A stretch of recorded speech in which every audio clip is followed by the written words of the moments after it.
함께하며 여러분의 내일을 응원합니다. 성공을 부르는 좋은 습관, 성공예감 이대호입니다. 성공예감 이대호입니다. 2부가 열렸습니다.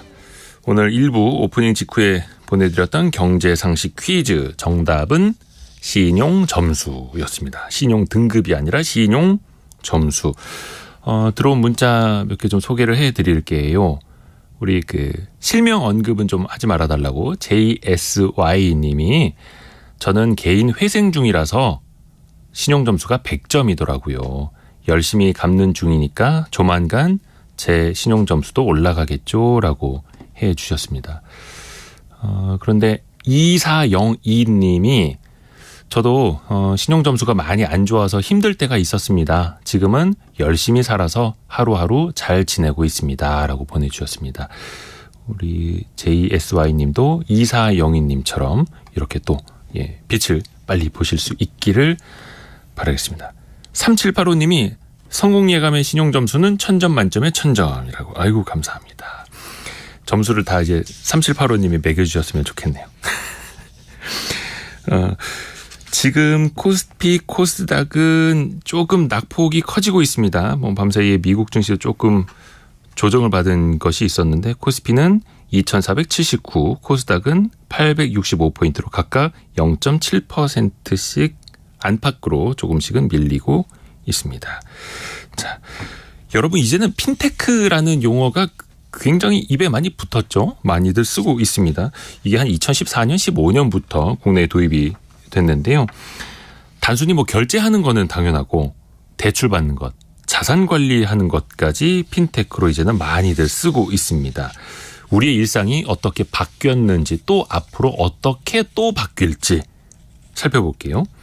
서경대학교 금융정보공학과 서기수 교수 자리에 함께 있습니다. 안녕하세요. 네, 안녕하세요. 반갑습니다. 요즘 진짜 이 핀테크 없이는 살 수 없는 세대.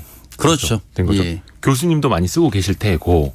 그렇죠. 제가 쓰고 있는지조차 모를 정도로 어느 순간 이게 아무 생각 없이 생활하다 보면은 거의 상당 부분이 제가 핀테크 생활 속에 아예 들어와 있지 않나라는 생각을 합니다. 예. 혹시 이것도 핀테크였어? 하는 서비스가 있을까요? 또 혹시 방송 끝나고 저한테 10,000원만 좀 빌려주세요. 예. 제가 현금을 안 가지고 다닌 지 지금 한 몇 년 된 것 같거든요. 그러니까 아예 요즘에는 현금을 아예 안 가지고 다니고 유럽의 어떤 나라 어르신들은 현금을 찾으려고 다른 나라로 기차 타고 가신다고 할 정도로 현금도 안 쓰고 버스, 지하철 다 스마트폰으로 쓰고 그다음에 물건 살 때도 마찬가지로 중국 같은 경우는 길거리에 노숙자라든가 거린들도 QR코드라든가 이걸로 다 적선을 받고 하니까 그렇다 하더라고요. 아예 일상생활 자체가 거의 핀테크화 되어 있고 그다음에 계좌번호를 몰라서 우리 예전에 보면은 계좌번호 불러 이러고 그러지 않습니까? 네. 지금은 거의 전화 통화한다는 것 자체가 제가 돈을 보낼 수 있고 받을 수 있다는 그런 시대이기 때문에 그냥 일상생활 전체적으로 아예 핀테크화 되어 있는 그런 삶이라고 보시면 어떨까 생각을 합니다. 근데 교수님이 저한테 10,000원 빌려달라고 해도 저도 지폐가 없어서 스마트폰으로 이렇게 보내드릴 것 같아요. 그러니까요. 예. 그래서 요즘에 어떤 조카들 만날 때나 어린이들 만날 때 용돈 이렇게 10,000원 주고 싶어도 이게 지갑이 없어서 못 주시는 분들도 꽤 있더라고요. 그렇죠. 우선은 우리가 핀테크 하면 이제 가장 많이 쓰고 있는 게 결제 수단일 텐데 최근에 많이 이제 화제가 됐던 게 애플페이가 이제 국내에 도입돼서거든요. 요거 초반 반응은 어떤 거예요, 애플페이? 초반 반응은 굉장히 뜨거웠죠. 그래서 애플 아이폰을 쓰시는 분들의 하나의 약간 속상함이 이제 페이도 안 되는데 왜 그걸 쓰느냐라는 볼멘 소리를 많이 들었었는데 이제는 완전히 터졌죠. 그래서 출시 하루 만에 100만 명 이상이 사용할 정도로 많이 활용을 하고 계시고 그다음에 별도로 기존의 삼성페이라든가 이런 거랑 다르게 앱을 별도로 다운로드 안 해도 사용 가능하기 때문에 그다음에 빠른 결제 한 10cm 안팎만 가까이 가져다 대도 바로 결제가 되기 때문에 폭발적으로 지금 인기가 많다고 생각합니다. 하지만 아시겠지만 가맹점들이 기존의 MST 방식이 아니라 NFC라 그래가지고 근거리 이동 통신망으로 하기 때문에 한 20여만 원 정도의 어떤 추가 설치 비용이 들기 때문에 보편타당하게 모든 가맹점에서 다 쓸 수 있는 건 아니고요. 단계적으로 가맹점이 확대가 되면 점차 저비락도가 되지 않을까라는 생각은 하고 있습니다. 지금 그래서 NFC 방식이 원래 있었던 편의점이나 네네네. 커피 전문점이나 이런 네네. 데서부터 많이들 네네. 쓰고 계시더라고요. 그렇죠. 근데 보면 뭐 애플페이, 삼성페이, 카카오페이, 네이버페이, 무슨 SSG페이 뭐 정말 많습니다. 진짜 웬만한 유통 혹은 대기업들은 하나씩 자체 이런 결제 서비스를 다 갖고 있는 것 같아요. 그렇죠. 예. 그 자체만으로도 이제 성장성이 크기 때문에 그런 겁니까? 앞으로는 또 어떻게 볼 수 있을까요? 앞으로 다양한 어떤 유통이라든가 이런 데서 계속 그 페이 같은 서비스를 계속 출시할 것 같고요. 네. 다만 한번 이제 딱 선점을 해놓으면 이게 신용카드를 또 새로 등록을 해야 되는 것도 있고 네. 이게 그 다른 서비스로 옮기는 거에 대한 부분은 조금 뭐 만만치 않기 때문에 최초의 시장을 누가 선점했느냐 일단은 뭐 삼성페이라든가 뭐 특히 최근에 또 네이버페이도 뭐 그렇고 그런 부분에 있어서 양극화는 계속 갈 것 같은데 아무래도 고정적으로 고객 데이터 일정한 수 이상의 회원을 보유하고 있는 그런 유통업체라든가 기업들은 계속 출시를 해서 사용을 하게끔 하지 않을까라는 생각을 개인적으로 하고 있습니다. 어떻게 보면은 선점 효과도 있는 거고 그렇죠. 선점해 놓은 그 기업의 땡땡페이가 락인 효과라고 해서 소비자를 거기에 묶어 놓는 효과도 맞습니다. 있는 거예요. 왜냐하면 쓰던 거 이제 불편해서 계속 못 바꾸니까. 그렇죠. 그러니까 이것도 공부한 그래서 많은 유통 대기업들도 자기네 자체 페이를 내놓기는 하는데 어떤 것들은 사람들이 많이 쓰고 어떤 것들은 막 광고 마케팅을 많이 해도 또 안 쓰게 되고 그렇죠. 뭐 기술적으로나 여러 가지 측면에서 결정적인 차이는 어떻게 볼 수 있을까요? 크게 큰 차이는 그게 없다고 보시면 될 것 같습니다. 제가 보기에는 뭐 중국도 그렇고 현재 기술적인 측면에서는 큰 차이가 없는데 다만 이제 거기에 그 업체만의 서비스 뭐 포인트 적립이라든가 아니면 네. 무슨 뭐 마일리지라든가 할인이라든가 이런 부분에 있어서의 차이가 있을 뿐이죠. 제 생각에는 소비자들이 받아들이기에는 큰 차이는 없을 것 같고요.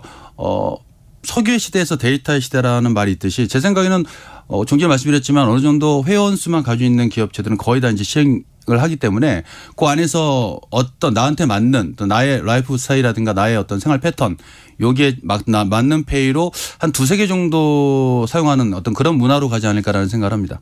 네. 기술 차이보다는 어떻게 보면은 뭐라 된가 뭐 서비스의 영역에서 조금씩 사람들에게 선호도가 달라진다 막 이렇게 할인이라든가 뭐 그런 부분이 있겠죠. 예. 그래서 또 마케팅비도 기업들이 많이 쓰는 것 같고요. 네네네. 근데 그 얼마 전에 보니까 여러 카드 회사들이 카드 네네. 회사들도 자체 앱 간편 결제 시스템 갖고 있잖아요. 그렇죠. 근데 이게 워낙 좀 잘 안 되다 보니까 밀리다 보니까 그러면 카드사들끼리 모아서 한번 간편 결제 시스템 만들어 보자 해서 오픈페이라는 거 내놨어요. 그렇죠. 근데 요거는 잘 안 된다고 하던데. 그것도 마찬가지로 중전에 말씀드렸지만 내가 10년, 20년을 어떤 카드를 썼는데 예. 굳이 그 카드사의 페이를 안 써도 전체 카드를 등록만 하면 사용할 수 있는 어떤 뭐 땡땡페이 같은 게 많이 있으니까 네. 특정한 카드사의 페이가 서비스가 된다 하더라도 이쪽으로 갑자기 뭐 우르르 옮겨가거나 그럴 것 같지는 않고요. 그러니까 네. 특정한 카드사의 페이를 굳이 안 써도 그죠? 요 카드만 등록을 하면 예, 일반 보편적 타당한 페이 서비스를 사용할 수 있기 때문에 그 부분에 있어서 저는 조금 실효성이 뭐 작지는 않을까 제 생각을 하고 있습니다.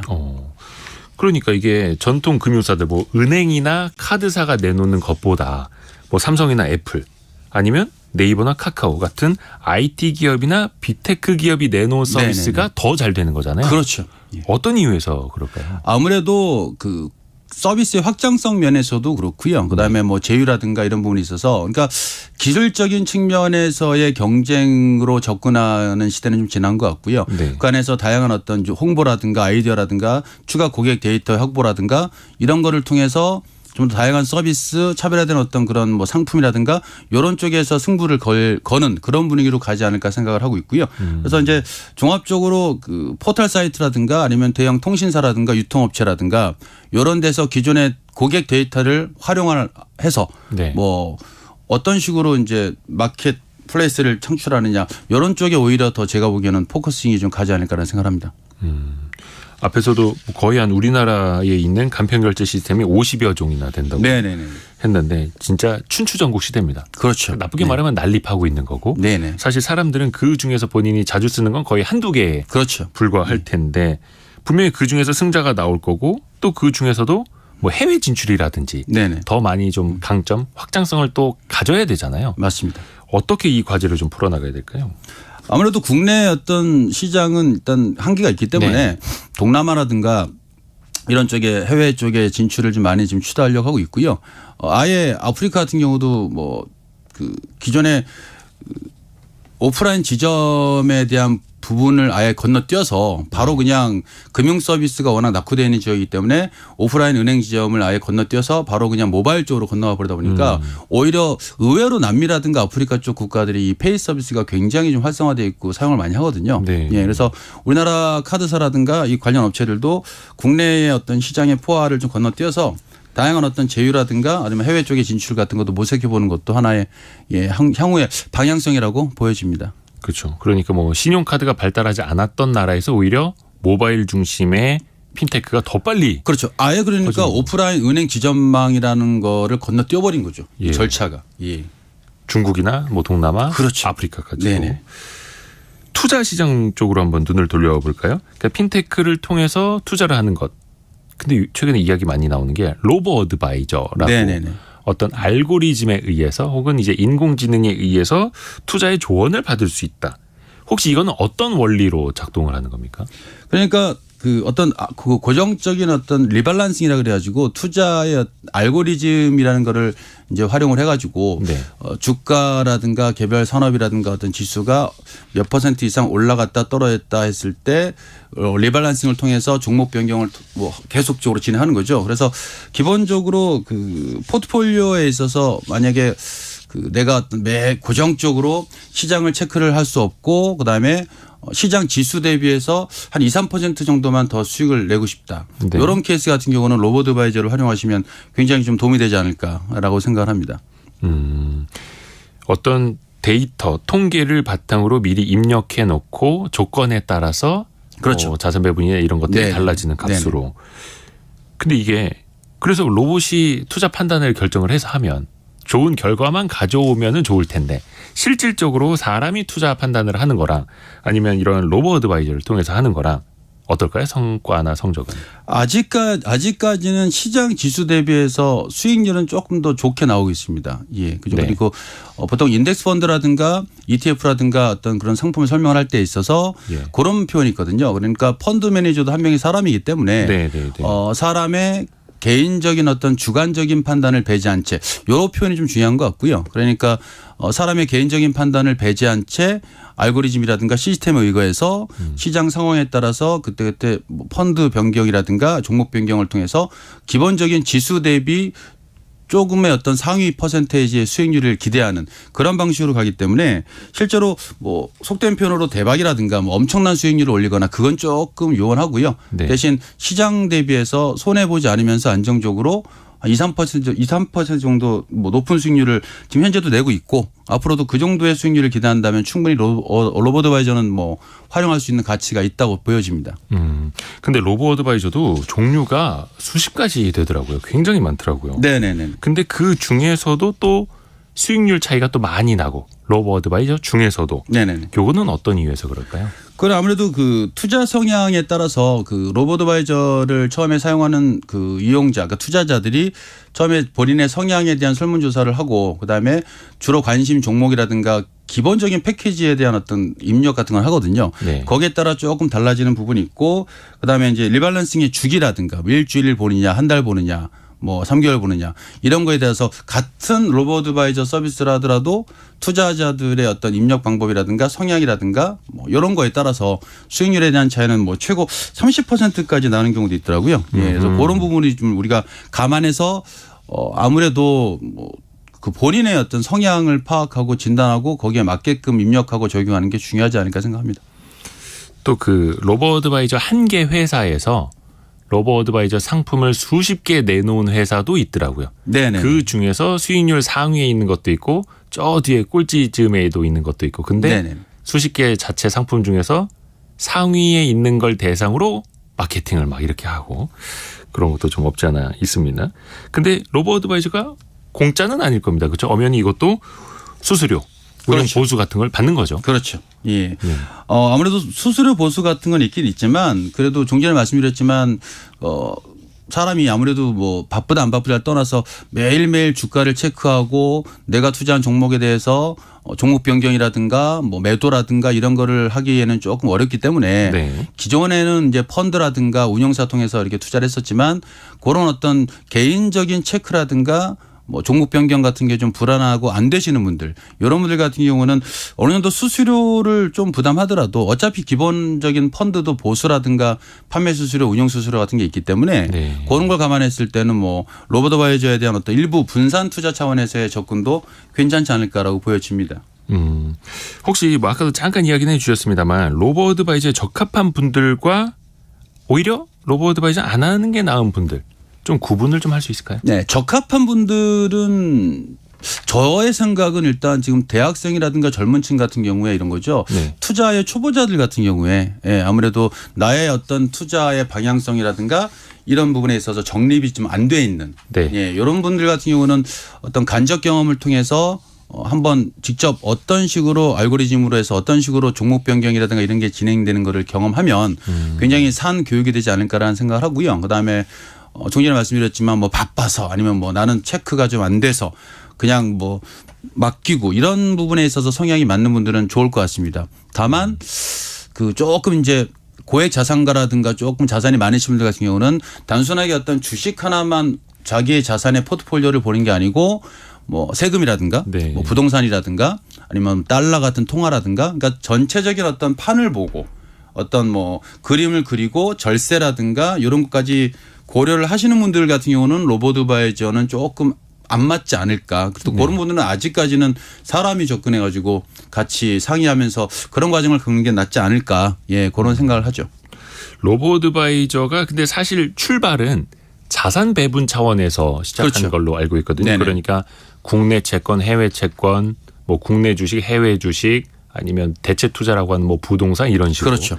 근데 근래에 들어와서는 뭔가 이 로보어드바이저가 종목을 잘 찍어주는 그런 네. 기계처럼 또 이렇게 홍보를 하는 업체들도 많아가지고. 맞습니다. 예. 요거는 좀 구분을 해서 보셔야 된다. 그건 당연히 이제 우리 투자자분들께서 고려하셔가지고 다 잘 된 거, 수익률이 좋았던 거, 똑같은 기간도 예, 요 기간만 잘라서 봤을 때하고 이렇게 전체 봤을 때하고 이게 딱 사람이 보는 느낌이 완전 다르거든요. 네. 그러니까 가능하시다면 3개월, 6개월치의 단기간에 실적으로 홍보하는 업체보다는 전체 한 최소한 3년 이상 예, 이런 중장기적인. 그러니까 최근에 코로나 바이러스를 충분히 어떤 커버하는 기간을 전체적으로 보시는 게 낫지 않을까. 뭐 작년 가을서부터 지금까지만 본다면 나름 나쁘지 않거든요. 그래서 그런 거를 충분히 고려하셔가지고 한 3년 이상 보는 5년 이상 보는 그런 어떤 뭐 자료라든가 그런 거를 요구하는 그런 방법도 굉장히 좋을 것 같습니다.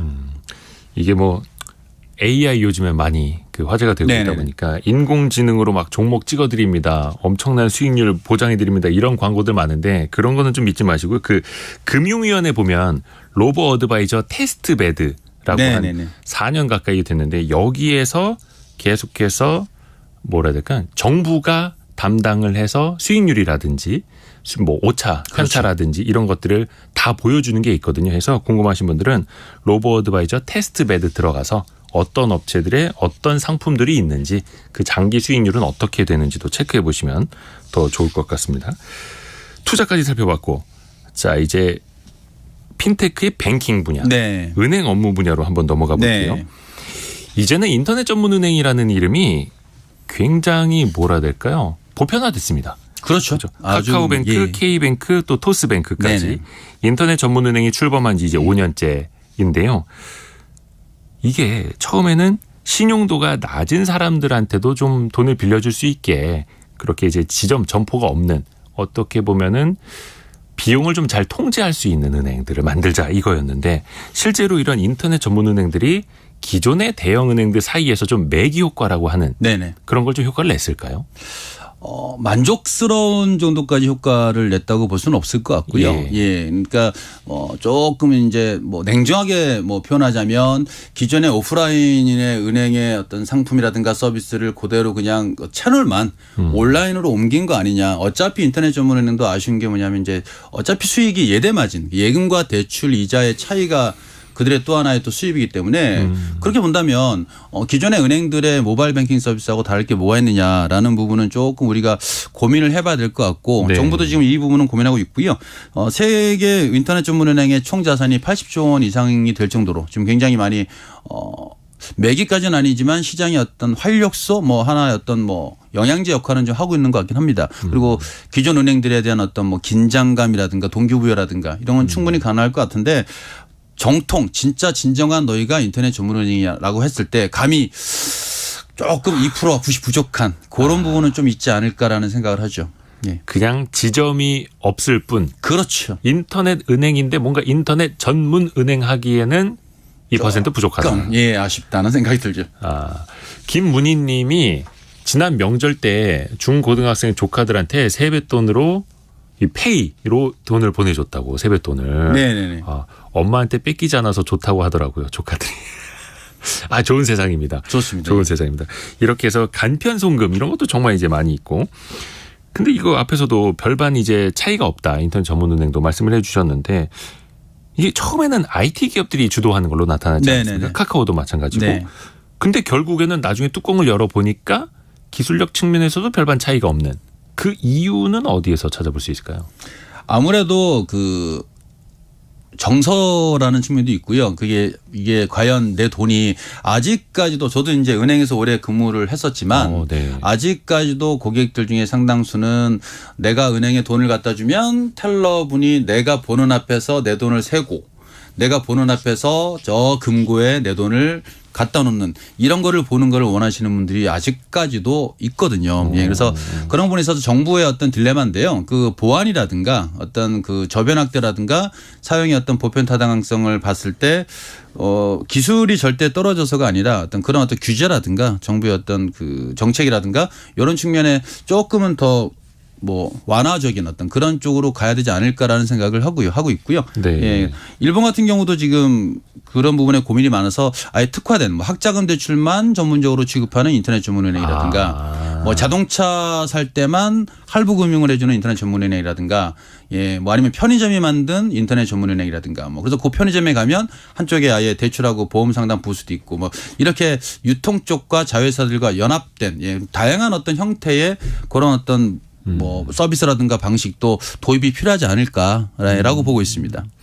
실제로 얼마 전에 그런 이야기가 많이 수면 위로 올라왔었죠. 뭐 인터넷 전문은행도 매기 효과를 별로 내질 못하고 네네. 그래서 말씀하신 것처럼 은행을 세부적으로 나눠서 무슨 전문은행 이렇게 이른바 라이선스 네네. 허가를 많이 내주는 걸 검토하겠다. 정부도 그런 이야기를 했는데 근데 공교롭게도 그 직후에 뭐 그렇죠. 실리콘밸리 뱅크라든지 막 유럽의 은행들이 흔들리면서 이 이야기에 약간 좀 쏙 들어갔는데 이건 좀 장기적으로 놓고 추진할 과제겠네요. 네, 궁극적으로 저도 특화된 은행을 만드는 건 찬성이고요. 예. 근데 최근에 이제 실리콘밸리 뱅크라든가 그런 어떤 문제가 생겨가지고 조금 이제 멈칫하는 뭐 그런 현재 분위기인데 그래도 인터넷 전문은행들이 최근에 또 지방은행들하고 같이 이렇게 또 제휴해가지고 지방은행들의 그 자본력 그러니까 예전에 K뱅크 같은 경우는 대출할 돈이 없어가지고 중단한 적도 있고 하거든요. 그러니까 지방은행들의 자본력과 인터넷 전문은행의 기술력과 시스템, 예, 그다음 지방은행들의 어떤 지역적인 한계를 극복하고자 하는 니드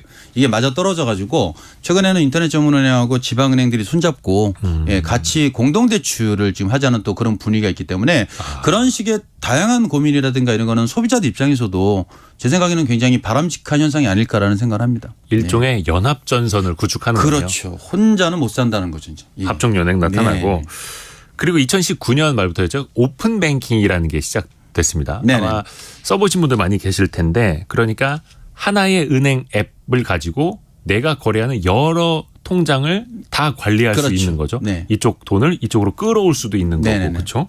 근데 A은행 앱을 쓰면서 B은행 계좌로 C은행에다 내가 송금할 수도 있는 거고 네네. 편리하긴 하던데 근데 이것도 어떻게 보면 본인의 개인 정보가 여기 다 담겨 있는 것 아니겠습니까? 그렇죠. 예. 그게 이제 그 하나의 밥그릇을 가지고 서로 이렇게 막 싸우는 형태라고 생각을 하긴 하는데 20년 전에도 벌써 이런 움직임이 있었거든요. 스크린 스크래핑이라 그래가지고 예.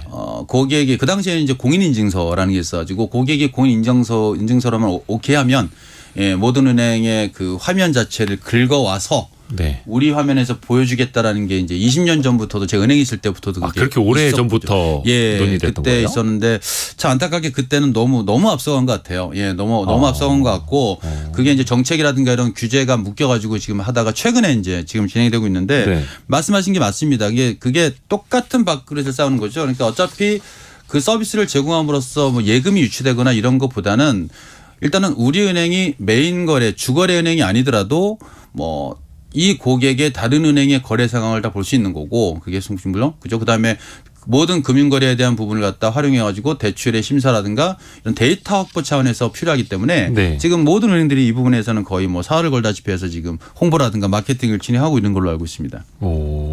근데 이게 그 오픈 뱅킹 사용자 입장에서는 굉장히 편리한 거예요. 그렇죠? 여러 그렇죠. 은행을 하나의 앱으로 통합해서 쓸 수가 있으니까. 그런데 은행이라든지 핀테크 업체 입장에서는 이 오픈 뱅킹 하면은 내가 다른 은행의 어떤 고객들을 뺏어올 수도 있겠지만 반대로 뺏길 수도 있는 것 아닙니까? 맞습니다. 예. 이거를 그러면은 그 기업 은행 입장에서는 뭐 이게 뭐가 좋은 걸지요? 지금 말씀드렸지만 그래도 대한민국 전 국민이 우리 은행의 고객은 아니거든요. 네. 그랬을 때 우리 은행을 거래 안 하시거나 아니면 우리 은행을 거래하더라도 우리 은행이 메인 주거래 은행이 아닌 어떤 그런 고객들에 대한 어떤 또 다른 정보의 확보라든가 이런 측면에서 도움이 될 것 같고요. 가장 요즘에 제가 보기에는 트렌드가 비재무적인 대출 심사 요소하고 고객의 어떤 그 재무적인 거 말고 또 다른 어떤 거래 형태, 그러니까 쇼핑몰하고도 제휴해서 하는, 그러니까 여신 심사, 대출 심사할 때 활용할 수 있는 어떤 근거라든가 자료 수집이 또 굉장히 하나 이슈가 되고 있거든요. 그런 측면에서 최근에 뭐 은행 같은 경우는 지금 음식 배달업도 지금 새로 출시했지 않습니까? 그죠? 아시죠? 세 글자, 그죠? 그래서 그거가 그 외 은행이 과연 돈이 없어서 그렇게 하는 걸까요? 아니거든요. 그러니까 우리가 보면은 알리바바, 알리페이도 마찬가지지만 또 다른 수익 모델 차원에서 뭐 은행이 쇼핑몰을 한다든가 이런 차원은 아니거든요. 다 이제 고객 데이터 수집과 확보라고 보시면 그래서 그런 측면에서 봤을 때 충분히 제가 보기에는 해볼 만하다고 보여지고요. 핀테크 기업들 같은 경우는 뭐 땡큐죠. 그러니까 다양한 어떤 고객들의 데이터를 확보해서 또 다른 사업 모델을 만들거나 또 다른 어떤 뭐 비즈니스의 기회 창출의 어떤 여건을 조성하는 그런 측면에서는 굉장히 바람직한 현상이 아닐까라는 생각을 합니다. 고객도 확보하고 사업도 확장하고. 그렇죠. 전통적인 은행 입장에서. 그리고 일론 머스크가 이제 트위터를 인수를 했는데 일각에서는 트위터를 이게 디지털 은행으로 전환하는 것 아니냐라는 전망들도 나와요. 또 얼마 전에는 트위터 메인 화면을 뭐 도지코인으로 또 이 화면을 바꿔놔서 그런 화제가 됐는데 혹시 이렇게 SNS 플랫폼에다가 은행 기능을 입히는 것도 가능한 겁니까? 기술적으로는 뭐 충분히 가능하다고 보여지고요. 뭐 다이렉트 메시지 DM이라 그러죠. 아니면 뭐 장문 트윗이라든가 이런 걸 활용해서 송금이라든가 간단한 결제 같은 거는 기술적으로는 가능할 것 같습니다. 메시지 보내듯이 돈을 보낼 수 있는. 그렇죠. 가능할 것 같습니다. 대신 이제 트위터 2.0이라 그래가지고 그 트위터의 가치를 2,500억 달러로 뭐 끌어올리겠다라고 발표를 같이 했는데 그날 2,500억 달러 정도면은 그 미국의 대표 은행인 JP모건하고 뱅크 오브 아메리카 정도의 수준의 그 규모거든요, 그게. 그러니까 막 엄청난 거죠. 그래서 저는 조금 조심스러운 게 이 일론 머스크가 워낙 그 포장력과 그다음에 주가 띄우기에 거의 달인이기 때문에 이거를 실제로 하나하나 이제 진행을 할지에 대한 부분은 조금 지켜봐야 될 것 같고요. 이걸 통해서 우리나라도 이제 우리나라의 어떤 기존의 어떤 책봇이라든가 이런 거에 적용할 만한 거리라든가 어떤 그런 가치가 있냐 한번 그거는 하나의 표본으로 해서 연구를 해볼 만하다고 보여는 집니다. 또 기술 수준은 또 올라와 있으니까 뭐 개발하면 또 금방 되는 걸 수도 있고. 그렇죠. 지금 또 우리가 문자 메시지로 누가 계좌번호 보내줬을 때 그 한 번만 누르면 이쪽으로 송금하시겠습니까? 이렇게 또 뜨기도 하고. 가능하죠. 문자 메시지로 송금할 수 있는 것처럼 트위터 메시지, 다이렉트 메시지를 통해서도 송금이 가능한 시대가 뭐 열릴 수도 있는 거고요. 그리고 보면 외국에서 그 AI 스피커라고 하는 음성 스피커에다 대고 누구한테 얼마를 송금해줘. 이러면 이게 된다 하더라고요. 요거는 어떤 기술로 되는 거예요? 어떤 방식인가요? 요것도 그 작년에 그 우리나라 굴지의 통신사하고 뭐 은행이 작년 7월인가요? 이게 이제 그 음성으로 간편하게 송금 보내는 기능을 출시를 했고요. 그래서 그 간편송금 계좌를 통해서 말만 하면 예를 들어서 뭐 우리 어머니한테 한 뭐 10만 원만 보내줘. 그러면 바로 이렇게 10만 원 보내는 거가 되고 제가 이제 최종적으로 엔터 버튼 한 번은 눌러야 됩니다. 예, 한 번 눌러야 되는데 그래도 네. 그 전 단계가 굉장히 또 짧아지는 거죠. 그래서 충분히 지금 가능하고 있고 그다음에 다른 은행들도 지금 지난달하고 이번 달부터도 지금 AI 음성 뱅킹 서비스가 있고요. 보통 여러분들 그 모바일 뱅킹 들어가시면 어렵지 네. 않습니다. 그냥 딱 보셔가지고 이 마이크 버튼이 다 고 서비스거든요. 예, 그래서 메인 화면에 네. 위에 보시면 이 마이크 버튼이 있습니다. 그래서 다 음성 인식. 그렇죠. 그래서 한번 이런 거 우리 중학교, 고등학교 자녀분 있는 분들은 한번 우리 어머님들이 이런 거 한번 자녀분하고 한번 재미삼아 공부삼아 겸해서 눌러보시고 한번 해보시는 것도 좋을 것 같고 굉장히 편리한 서비스라고 생각은 하고 있습니다. 요즘에 진짜 뭐 음성 인식 안 되는 데가 없더라고요. 그렇죠. 이제 예. 송금이라든지 핀테크에서도 그게 이제 보편화가 되고 있고. 근데 진짜 아까서도 우리가 현찰을 잘 안 들고 다니는 세상이다 말씀을 네네. 해 주셨는데 뭐 몇 년 전만 하더라도 뭐 현금 없는 사회 뭐 이런 게 이슈가 많이 됐었는데 이제 자연스럽게 그렇게 가는 것 같고 그리고 앞에서도 이야기한 것처럼 스마트폰으로 돈 보내고 메시지 보내듯이 돈 보내는 게 어찌 보면 당연한 세상. 그렇죠. 여기서 또 놀랄 일이 혹시 핀테크 분야에서 또 남은 게 있을까요? 어떻게 변할까요 또? 제 생각에는 금융이란 말도 없어지지 않을까 싶습니다. 그러니까 네? 금융이라고 따로 이렇게 정의하는 거가 무의미할 정도로 아. 요즘엔 또 인비저블 뱅크라는 게 있거든요. 안 보이는 은행. 아예. 그죠? 그러니까 뭐 주유소에서 기름을 넣을 때도 그냥 기름 넣고 그냥 퀵 가버리면 되는데 카드 안 돼요. 이거 왜 카드 안 돼요. 안 읽혀요. 아무 의미 없는. 그다음에 뭐 마트 가서 물건을 들고 나와도 자동 결제되는. 네. 뭐 그다음에 최근에는 중앙은행들이 CBDC라 그래가지고 또 중앙은행 자체 또 그 디지털 화폐도 발행하기 때문에 그거를 하면 어떻게 해야 되냐면은 나중에 또 기회 되면 말씀드리겠지만 개인 사업자, 자영업자들 탈세 절대 안 되거든요. 네네네. 그러니까 모든 화폐를 중앙은행이 통제한다는 거 아니겠습니까? 그래서 네. 조금 뭐 앞서가는 건지 모르겠지만 금융이라는 용어 자체가 아예 그냥 뭐 생활 뭐 습관 이런 식으로 거의 뭐 흡수되지 않을까라고 생각할 정도로 아주 급변하는 시대가 될 것 같다는 생각을 하고 있습니다. 얼마 전에도 제가 그 취재하면서 나갔다 왔는데 전기차 충전기 분야에서는 그런 기술이 이제 많이 네네네. 나왔더라고요. 네네네. 그러니까 전기차를 충전기가 누구의 차인지를 인식을 해서 그냥 충전만 다 하면 알아서 이거는 이대호의 전기차 이러면서 결제까지 그렇죠. 해버리는 네. 진짜 보이지 않는 은행이라는 말이 표현이 딱 맞는 것 같습니다. 이번에 그 대출 분야를 한번 체크를 해볼게요. 사실 핀테크 분야에서 제일 어려운 게 대출이라고 저는 네. 알고 있었거든요. 왜냐하면 서류만 해도 뭐 수십 장 필요하지 않습니까? 맞습니다. 그래서 네. 이거를 모바일로 다 어떻게 할 거냐 이게 과제였는데 이제는 대출도 많이 되죠. 그러니까요. 그게 한 5년 10년 전만 하더라도 이건 상상할 수 없는 일이었었는데 네. 뭐 물론 여신거래 약관하고 기본적인 어떤 계약서 같은 거는 모바일로 구현은 되지만 그래도 모바일로 거의 100% 지금 상용화 됐다고 보시면 될 것 같고요. 최근에 뭐 P2B 대출 쪽으로 해서 우리 뭐 중고 제품도 많이 네. 사고 팔듯이 이게 되겠어 하는데 투자자 입장하고 그다음에 대출을 받는 사람 입장에 이게 좀 맞아 떨어져 가지고 네. 최근에 이쪽 시장도 지금 아주 급변하고 있고 엄청나게 지금 성장하고 있는 그런 추세라고 보시면 될 것 같습니다. 그 말씀해 주신 P2P는 네네네. 피플 투 피플에서 개인과 개인 거래잖아요. 그렇죠. 개인이 개인에게 빌려주고 네네네. 혹은 개인이 개인 사업에게 투자를 해주고 네네네.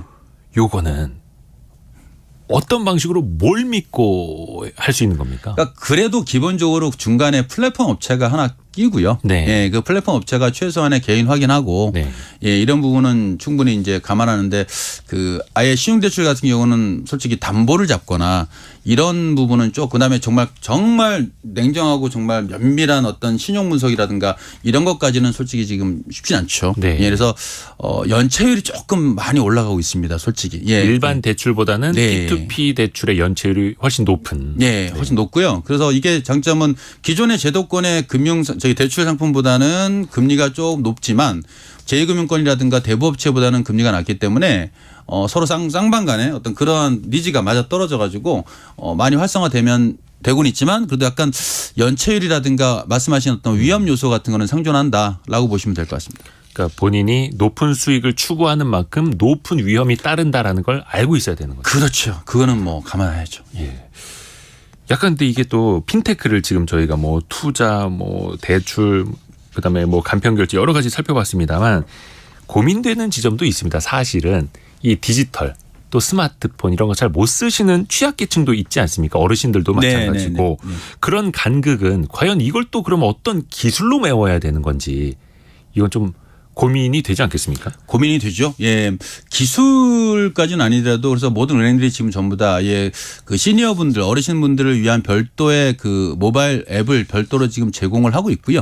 그러니까 화면을 되게 크게 표현도 보기 쉽고 편하고 큼지막하고 버튼도 뭐 송금이 아니고 뭐 돈 보낼 때 아예 버튼 이름이 뭐 그죠? 그다음에 무슨 뭐 돈 넣을 때 뭐 이런 식으로 그다음에 뭐 알아볼 때 조회할 때 이런 식으로 아주 크게 그런 정도까지는 지금 현재도 제공이 되고 있고요. 예, 그래서 하지만 그게 한계가 있기 때문에 계속적으로 어르신들 대상으로 한 어떤 그런 그 특히 피싱 범죄가 워낙 많기 때문에 그런 부분에 있어서 교육이라든가 이런 게 좀 필요할 것 같고요.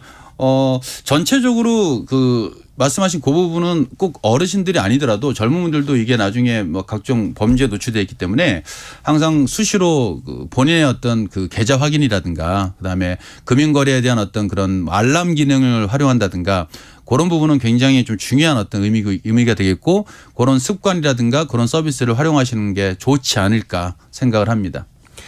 어떤 분이 그 말씀해 주셨는데 요즘에 효자와 불효자를 구분하는 기준이 있다고. 아, 뭔가요? 그러니까 부모님들이 모바일 쇼핑을 막 자유롭게 하시고 핀테크 이런 거를 간편하게 막 쓰고 계시면 그 자녀들이 잘 가르쳐 드린 거고 그리고 그 결제 계좌를 아들, 딸이 자기 계좌로 등록을 해드리고 필요한 거 여기서 다 주문해서 쓰세요 하면 이게 요즘에 이제 21세기 효자가 된다고. 아, 그러네요. 예. 아직은 저는 못하고는 있습니다만. 자, 그런데 또 걱정할 정보가 앱 하나로 모든 자산을 관리할 수도 있고 정말 쉽게 몇 초 만에 돈을 보낼 수도 있고 조회도 다 가능해져요. 근데 그만큼 편리해질수록 또 보안적인 측면에서는 위험해질 수도 있는 거지 않습니까? 그렇죠. 이걸 보완할 점이 좀 많을 텐데요. 현재까지는 그 블록체인 기술로 해서 데이터의 보안을 좀 많이 지금 확보하고 그다음에 모든 금융거래라든가 데이터에 대해서 꼬리표를 달아가지고 추적이 가능하게끔 그런 식으로 지금 진행을 하고 있고요. 그다음에 뭐 경찰청이라든가 정부기관에서도 이상거래라든가 뭐 특이거래 이런 것들을 항상 상시 감시를 하는 그 시스템을 갖다 구축해 놓고 지금 진행을 하고 있습니다. 근데 좀 전에 말씀드렸지만 아무리 그 10명의 사람이 한 명의 도둑을 못 잡는다고 아무리 우리가 그걸 보완을 하더라도 일정 부분의 누수라든가 사고 같은 경우는 있다고 봐야 될 것 같고요. 예전에 공인인증서라든가 뭐 액티브엑스 같은 보안 같은 거가 없어지면 큰일 날 줄 알았는데 그게 없더라도 지금 다 무난하게 금융거래하고 있지 않습니까? 그래서 그런 부분은 소비자들이 물론 정부라든가 금융기관도 준비는 하겠지만 우리 이 방송을 들으시는 우리 애청자분들께서 본인이 내 돈은 내가 지킨다. 이런 마인드로 가시는 게 그래도 어떻겠느냐라는 생각을 하는 거죠. 기술적인 면도 계속해서 보완돼야겠고 개개인이 안심하지 말고 더 긴장하면서 써야 되는 것도 있고 요즘 또 이런 게 간편 성공이 많아지니까 이거 노리는 피싱 범죄들도 너무 많아져가지고 정말 많습니다. 문자 메시지로 오는 URL은 그냥 터치 절대 하지 않는 게 또 상책이기도 하고요. 오늘 재미나게 핀테크 이야기 들어봤습니다. 서경대 금융정보공학과 서기수 교수였습니다. 고맙습니다. 고맙습니다. 예, 감사합니다. 이어서 라디오 정보센터 뉴스 들으러 가시죠. 오늘 오전 9시 30분쯤 서울 송파구 방이동에 있는 한 오피스텔에서 불이 나 소방당국이 대응 1단계를 발령하고 진화 작업을 벌이고 있습니다. 소방당국은 건물 내에서 4명을 구조했으며 추가 인명피해 여부를 확인하고 있습니다. 정부가 반도체, 디스플레이, 차세대 전지 등 우리나라 3대 주력 기술 분야에서 미래 핵심 기술 100개를 선정하고 집중 육성에 나섭니다. 정부는 우선 3대 주력 기술 분야의 연구 개발에 민간에서 156조 원, 정부에서 4조 5천억 원 등 모두 160조 원을 투입한다고 밝혔습니다. 최근 소비자 물가가 다소 둔화하는 흐름을 보이지만 먹거리 물가는 여전히 고공행진을 이어가는 것으로 나타났습니다. 외식부문 물가 상승률의 경우 전체 평균 소비자 물가 상승률을 2년 가까이 웃돌고 있고 가공식품도 1년 넘게 상회 중입니다. 경기 고양시 공사 현장에서 하청업체 근로자가 작업 중 숨진 사고와 관련해 원청업체 대표가 징역 1년 6월에 집행유예 3년을 선고받았습니다. 중대재해처벌법 위반 사건에 대한 법원의 첫 판단입니다. 지금까지 라디오 정보센터 조진주였습니다. 많은 분들이 계속 그 문자 메시지 보내주고 계시는데요. 너무나 감사드리고요. 9977님께서 하루 종일 KBS 청취자입니다 라고 보내주셨습니다. 9977님 고맙습니다. 그러면 9977님께 상품은 저기 뭐 경제쇼라든지 최강시사라든지 또 거기서 또 안 챙겨드릴 수 있으니까 저희가 챙겨드리겠습니다. 제가 챙겨드려야죠. 9977님 고맙습니다. 그리고 6672님은 청취율 조사 기간이라서 그런 건지 커피 쿠폰은 성공예감에서 받아먹고 청취율 조사는 다른 방송 대답하면 농담입니다. 예. 성공예감 이대호입니다. 화이팅 해주셨습니다. 고맙습니다. 근데 뭐 당연히 6672님한테도 커피 쿠폰 갑니다.